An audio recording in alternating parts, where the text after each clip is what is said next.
ಬಂಧುಗಳೇ ನಮಸ್ಕಾರ. ಹಾಸನ ಜಿಲ್ಲೆ ಚನ್ನರಾಯಪಟ್ಟಣ ತಾಲೂಕು ಸಾರ್ವಜನಿಕ ಆಸ್ಪತ್ರೆಯಲ್ಲಿ ಸಾರ್ವಜನಿಕರಿಗೆ ಅನುಕೂಲವಾಗುವ ರೀತಿ ಆಂಬುಲೆನ್ಸ್ಗಳಿಲ್ಲ. 108 ಫೋನ್ ನೋಡಿದ್ರು ಅಷ್ಟೇ, ಯಾವುದಕ್ಕೆ ಫೋನ್ ನೋಡಿದ್ರು ಅಷ್ಟೇ.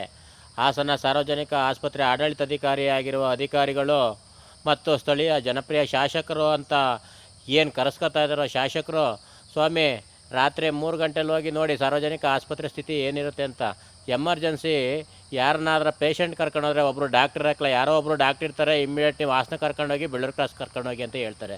ಈ ಉದ್ದೇಶಕ್ಕೆ ಯಾಕ್ರಿ ಬೇಕು ಚನ್ನರಾಯಪಟ್ಟಣ ಸಾರ್ವಜನಿಕ ಆಸ್ಪತ್ರೆ ಅಂತ? ಯೋಚನೆ ಮಾಡಿ. ಸರ್ಕಾರದಿಂದ ಕೋಟಿಗಟ್ಟಲೆ ಅನುದಾನ ಬಂದಿರುತ್ತೆ, ಆ ಅನುದಾನ ಎಲ್ಲೋಗುತ್ತೆ? ಸರ್ಕಾರದಿಂದ ಬಿಡುಗಡೆ ಮಾಡಿದರೆ ಆಂಬುಲೆನ್ಸ್ಗಳು ಅವೆಲ್ಲ ಎಲ್ಲೋದು? ಯೋಚನೆ ಮಾಡಿರಿ.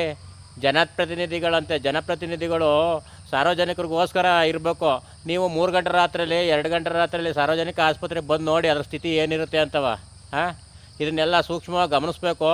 ಆದಷ್ಟು ಬೇಗ ಸಾರ್ವಜನಿಕರಿಗೆ ಸರ್ಕಾರದಿಂದ ಬರುವಂಥ ಅನುದಾನಗಳು ದೊರಕುವಾಗ ಮಾಡಬೇಕು. ಸಾರ್ವಜನಿಕ ಆಸ್ಪತ್ರೆಯಲ್ಲಿ ಸಾರ್ವಜನಿಕರಿಗೆ ಅನುಕೂಲವಾಗೋ ರೀತಿಲಿ ಮೆಡಿಷನ್ ಆಗಲಿ ಮತ್ತೊಂದಾಗಲಿ ಸೌಲಭ್ಯ ಸಿಗುವಾಗ ಮಾಡಬೇಕು ಅಂತ ಈ ಸಂದರ್ಭದಲ್ಲಿ ಚನ್ನರಾಯಪಟ್ಟಣ ತಾಲೂಕಿನ ಜನಪ್ರತಿನಿಧಿಗಳಿಗೆ ಮತ್ತು ಆಸ್ಪತ್ರೆ ಆಡಳಿತಾಧಿಕಾರಿಗೆ ನಾನು ಈ ಮೂಲಕ ಆಗ್ರಹ ಮಾಡ್ತಾಯಿದ್ದೀನಿ. ಬಂಧುಗಳೇ ನಮಸ್ಕಾರ.